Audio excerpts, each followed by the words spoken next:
Samantala, muli naman tayo makisilip sa lagay ng panahon ngayong araw. Makakasama natin si Harry Bayona. Harry, maganda umaga.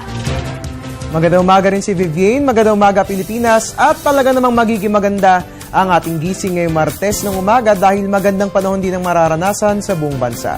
Ngayong araw na ito, ang weather system lamang na nakaka-apekto sa atin ay ang easterlies o yun nga po yung mga hangin na galing sa silangan, at ito nga po yung partikular na mararamdaman dito po yan sa may Southern Luzon, pababa po yan sa may Visayas region. So asahan po natin na ang panahon natin dito po sa Metro Manila, ganun din sa buong bansa ay fair weather ating mararanasan for today. Liban na lamang po sa isolated rain showers or thunderstorms na ating na-experience. Yan nga po yung naranasan natin kagabi dito po yun sa ilang bahagi ng Quezon City. Marahil siguro kayo nagtataka na kung bakit nga naman napapadalas na yung mga pag-ulan na ating nararanasan. Panahon na nga ba ng tag-ulan?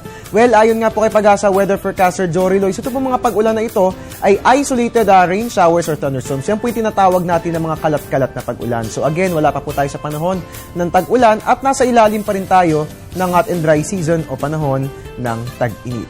Samantala, silipin naman po natin itong tropical storm na ating binabantayan sa labas ng ating area of responsibility. Ito nga pong si Tropical Storm Tapa. Ito po yung huling namataan sa labas po yan ng ating area of responsibility at estimated na 1,000 kilometers east yung layo sa ating PAR, no?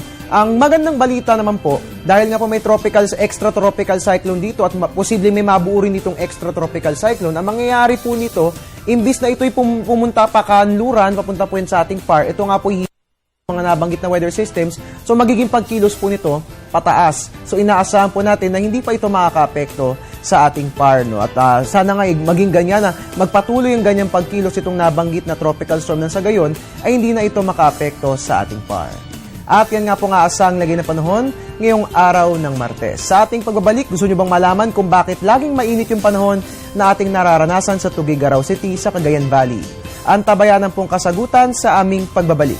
Mga kababayan, ito nga po, dyan po yan sa Cagayan Valley. Ito nga po yung isa sa mga lugar na pinakamaiinit tuwing panahon ng tag-init. In fact, sa record nga po natin, no, sa ating climatological records, nakapagtala po tayo ng 42.2 degrees Celsius noong taong 1969. At taon-taon nga po tuwing hot and dry season, mainit na panahon yung nararanasan dyan. Ito nga po yung dahilan sa likod niyan. Ayon nga po kay Pag-asa weather forecaster Jory Lois, ang Tuguegarao po kasi napapaligiran ng bundok. So ang tendency po niyan, pag pumasok ang init, mahirap po makalabas dahil hindi nga po makapag-circulate ng maayos yung hangin dahil napapaligiran po ito ng bundok. At yan nga po yung dahilan kung bakit matataas palagi yung temperaturang ating naitatala. Diyan po yan sa nabanggit na lugar. Paalala po ng Pag-asa, tayo na lamang po uminom ng tubig nang sa gayon maiwasan po natin ng dehydration, lalo pa na inaasahan po natin na sa peak season po ng tag-init, no? Ngayon nga po Mayo po yan, inaasahan nating mas tataas pa yung mga temperaturang ating maitatala. Diyan po yan sa Tuguegarao City. At yan po muna ang latest mula rito sa Pag-asa DOS. Ang dagdag kaalaman na aming inihatid ngayong umaga, yatid po sa inyo ng Panahon TV kung saan walang pinipiling panahon ang pagbibigay impormasyon. Inyo nga pong nakasama ang inyong weatherman, Harry Bayona, nagpapaalalang tiwala lang. May tamang panahon ang bawat pagkakataon. Balik si Vivienne, magandang umaga. Maraming salamat, Harry Bayona.